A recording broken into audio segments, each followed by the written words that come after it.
सीमा के प्रहरी सशस्त्र सीमा बल 48वीं वाहिनी बिहार राज्य के मधुबनी जिले भारत नेपाल सीमा पर तैनात है। इसका मुख्यालय जयनगर में स्थित है। इस वाहिनी के कार्यक्षेत्र में भारतीय जनमानस के ईष्ट प्रभु श्री राम और माता जानकी से संबंधित कई पवित्र महत्वपूर्ण धार्मिक स्थान हैं। मधुबनी जिले के प्राचीनतम ज्ञातवासियों में किरात, भाड़, थारू जैसी जनजातियां शामिल हैं। वैदिक स्रोतों के अनुसार आर्यों की विधेय शाखा अग्री के संरक्षण में सरस्वती तट से पूर्व में सदानीरा की ओर कूच किया और इस क्षेत्र में विधेय राज्य की स्थापना की।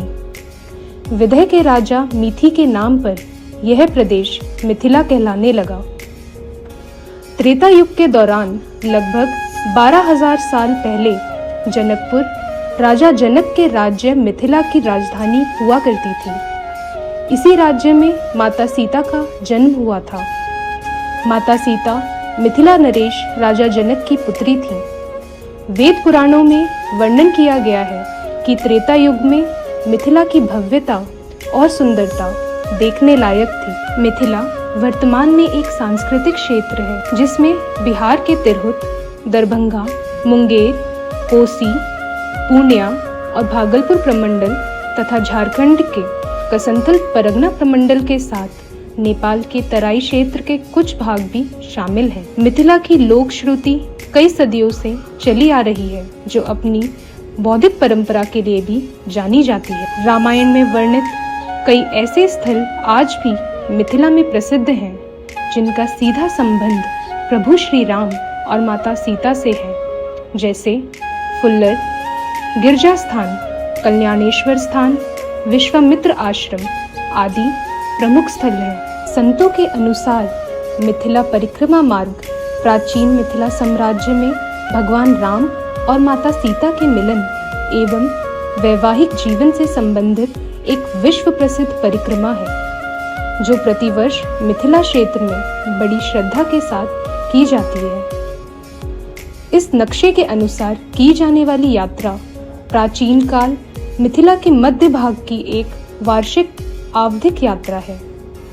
यह यात्रा हर साल के कार्तिक माह, फाल्गुन और वैशाख माह के बीच आयोजित की जाती है, परंतु आजकल फाल्गुन में की गई यात्रा ही अत्यधिक शुभ और प्रसिद्ध मानी जाती है।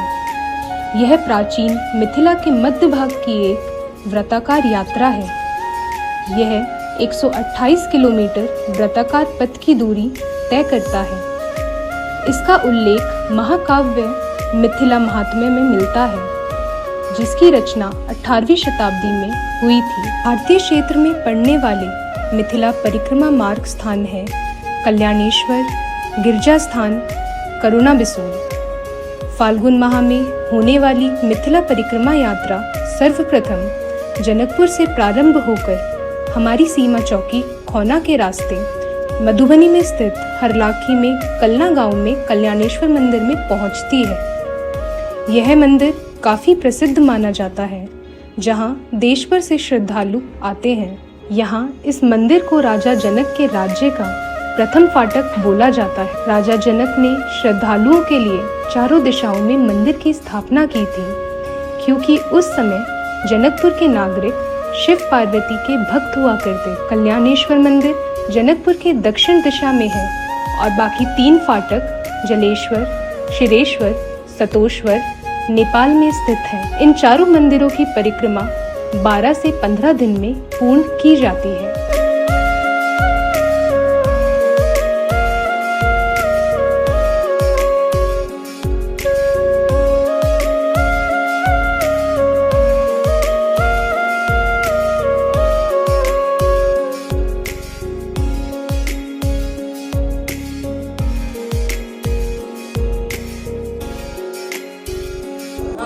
तो फेंका गया, अगर कहीं से भी फेंका गया तो यहाँ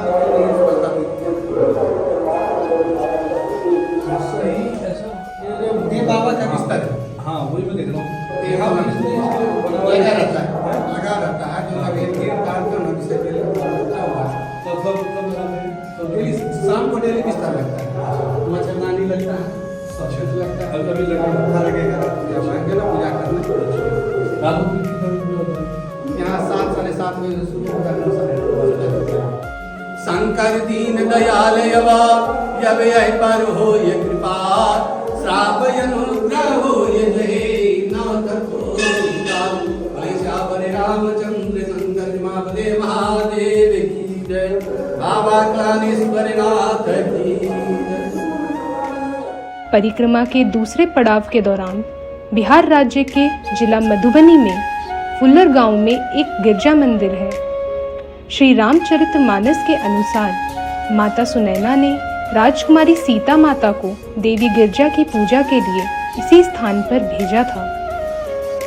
उसी समय वहां प्रभु राम और लक्ष्मण भी अपने गुरु विश्वामित्र की पूजा के लिए फूल चुनने पुष्प वाटिका में आए थे।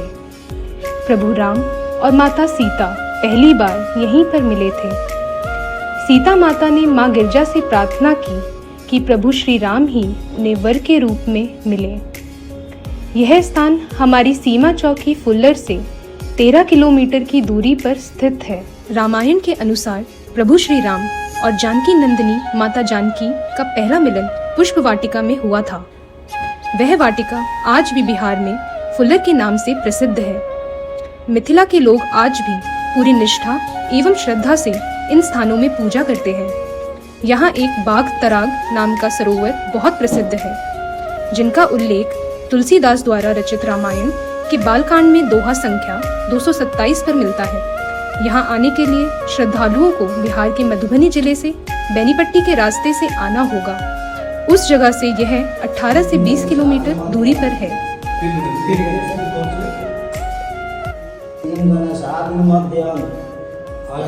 मध्यांत यानी भूत वर्तमान भविष्य तीनों समय का जोगमाया लोग में और इसी के नीचे सरस्वती जी भी, अच्छा कालिका जी, सफेद वाली दुर्गा जी, साइड में लक्ष्मी विष्णु, पात्र के नीचे फुलेश्वर नाथ।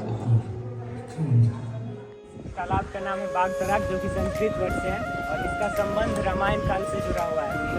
मतलब कि जब भी माँ जानकी यहाँ पे फूल तोड़ने यानी फूल लोरने आती थी, तो यहाँ पे माँ गिरजा का पूजन करके यहाँ पे फूल तोड़ के यहाँ पे थोड़ा बोलते हैं ना हाथ पैर धो लेती थी, और जो स्नान करती थी जो आप आए वहाँ से उसका सरोवर का नाम है सर समेत गिरजागिरी शोभा। वहाँ पे माँ जानकी स्नान किया करती थी और यहाँ पे फूल तोड़ने के लिए आती थी। फूल की वाटिका कहाँ पर है? यहीं पे है जस्ट कितना एकड़ फैला है ये? होगा लगभग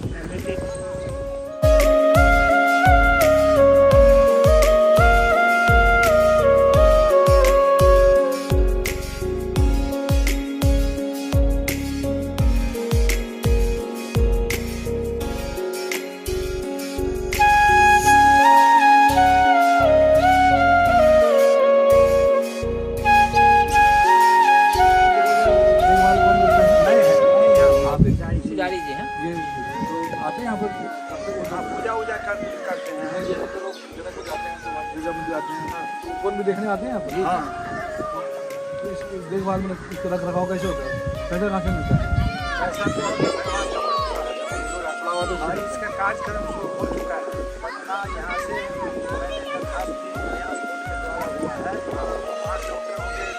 चला गया है कार्य। अब इलेक्शन के बाद जो होना होगा, प्रोजेक्ट बहुत बड़ा है, 100 करोड़ का प्रोजेक्ट। अच्छा। तो अब देरी जो भी लग जाए, लेकिन अब फुलवारी बनेगी और ये सनातन धर्म का जड़ है।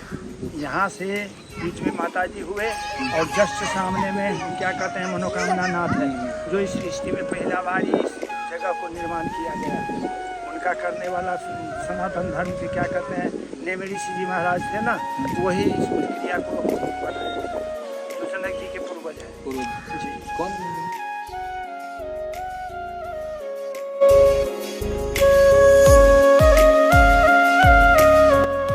तत्पश्चात परिक्रमा यात्रा मटिहानी के रास्ते से नेपाल में प्रवेश करती है।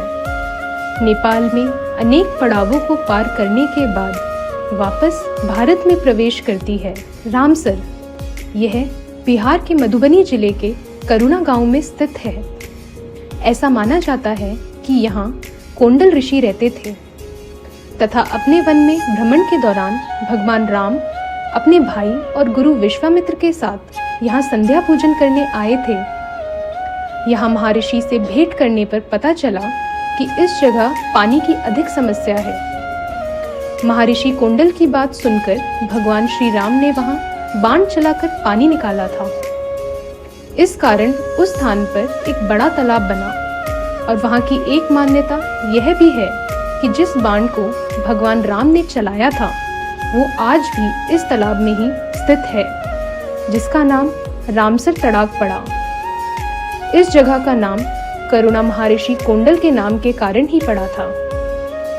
मिथिला में यह भी मान्यता है कि एक बेटी को ससुराल जाने से पहले पीने के लिए यहाँ का पवित्र जल दिया जाता है और ऐसा माना जाता है कि करुणा गांव में माता सीता को भी यह जल पिलाया गया था। यह स्थान हमारी सीमा चौकी से 6 किलोमीटर की दूरी पर स्थित है। इसका नाम है रामसर। रामसर, सर माने वो बाण। हाँ, हाँ बाण। राम जी के बाण से ये सर प्रकट हुआ। यहाँ पर जो है सो कौंडिल्य ऋषि तपस्या कर रहे थे और कौंडिल्य ऋषि को जब भगवान मिलने गए, त्रेता युग से है ये जगह, तो भगवान जब मिलने गए तो कहे कि जैसे भाई आपको कोई दिक्कत है, तो कहे कि जब दिक्कत तो बाबा कुछ नहीं है, तो जल का बहुत अभाव है। त्रेता युग की बात है। हाँ, त्रेता युग की बात। इसमें जो है सो भगवान बाण मार करके सर प्रकट हुआ और कौंडिल्य ऋषि के नाम पर इस ग्राम का नाम करुणा है। तो भगवान राम और लक्ष्मण जब वो छोटे थे, विश्वामित्र जी के साथ जब आए थे, हाँ, तो तब की बात है। हाँ, तब की बात है। जब वो संध्या करन चले दो भाई, पूरब दिश दे दो भाई। संध्या करन चले दो भाई, वही संध्या उपासन का जगह है ये। यहाँ पर संध्या किए विश्वामित्र। भारतीय क्षेत्र में यात्रा अपने अंतिम पड़ाव के रूप में बिसौल गांव में आती है। बिसौल गांव मधुबनी बिहार कलाना गांव से 6 किलोमीटर दूरी पर है और हरलाखी से 8 किलोमीटर की दूरी पर है। जनक के सुंदर सदन की कथा प्रचलित है कि त्रेता युग में ताड़का सुबाहु असुर के वध के पश्चात ऋषि विश्वामित्र ने प्रभु श्री राम लक्ष्मण के साथ महाराज जनक के धनुष यज्ञ में शामिल होने के लिए मिथिला की यात्रा की थी। मिथिला नरेश ने इन सभी लोगों का बिसौल गांव में ठहरने का प्रबंध किया था। वर्तमान में यह स्थान विश्वामित्र आश्रम के नाम से विख्यात है। यहाँ मिथिला नरेश राजा जनक के शाही आम के बगीचे स्थित थे। यहाँ 12 माह भारत के कोने कोने से श्रद्धालुओं का आना जाना लगा रहता है। यह स्थान हमारी सीमा चौकी खौना से लगभग 5 किलोमीटर की दूरी पर स्थित है।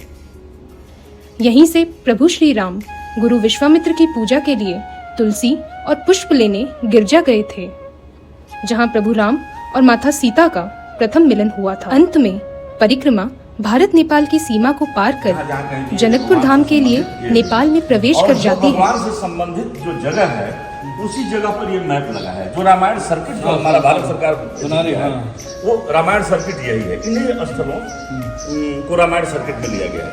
अच्छा, इन सभी स्थलों का मट्टी एक जो ये डॉक्टर राम अवतार शर्मा जी हैं, ये सभी स्थलों का मट्टी ले जा करके एक जगह इकट्ठा किया और उस मट्टी को इकट्ठा करके यह भगवान का चरण चिन्ह है। इस चरण चिन्ह के नीचे में उधर पीछे से खुदाई करके और उसमें थोड़ा थोड़ा वो पूजा पाठ करके और मिट्टी को रख करके और उन सभी जगहों पर इसको स्थापना करवाया गया है। ये अन्य जगह में नहीं मिलेगा, जहाँ भगवान गए हैं वहीं पर ये। तो ये श्री राम वनमार्ग के अनेक तीर्थों की पवित्र रज समन्वित ये करके इसमें स्थापना की। अब विश्वामित्र जी यहाँ पर धर्म संकट में पड़ गए कि अगर सही बात हम बता दें तो ये तो लीला करने के लिए आए हैं, तो मामला सब इनका जन्म लेना ही गड़बड़ हो जाएगा।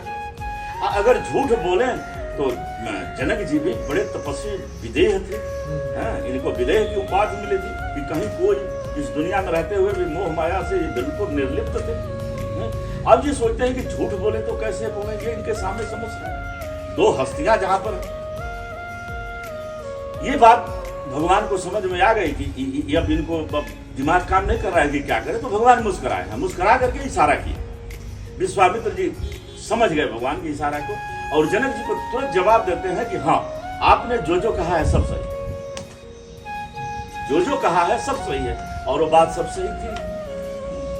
तो और इनका ऐसा ही स्वभाव है कि जो लोग भी देखते हैं इनको आकर्षित हो जाते हैं। ऐसा कह करके बात को गोल मटोल कर लिया और तुरंत परिचय दे देते हैं कि अयोध्या के राजा दशरथ के बड़े लड़के राम हैं और लक्ष्मण। तो जब उनको मालूम हो गया कि अयोध्या के राजा दशरथ के लड़के, तो अब ये उसी तरह से एक राजा के लड़के होने के नाते इनको अतिथि सरकार, राजकीय ढंग से अतिथि सरकार इनका होना चाहिए।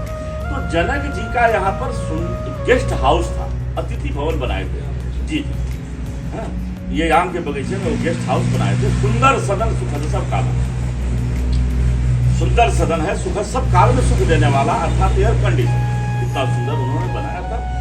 उसी में विश्वामित्र जी को और राम जी को ठहराया, जनक ठहरा करके और करी पूजा सब विधि सेवकाई गए उराव गृह विदा कराई।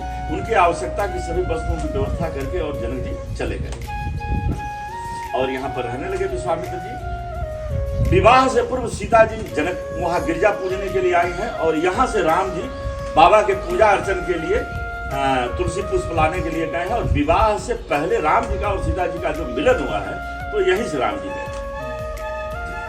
अब जिस दिन धनुष यज्ञ था उस दिन जनक जी ने बुलाया तो विश्वामित्र जी राम लक्ष्मण को लेकर के, और विश्वामित्र जी के साथ में बक्सर और अयोध्या की और मुनि मंडली भी साथ में है। सब लोग वहां पर लेकर के राम जी को लेकर के गए जी, और वहां पर धनुष यज्ञ में भगवान ने धनुष को तोड़ा, सीता जी के साथ में विवाह हुआ।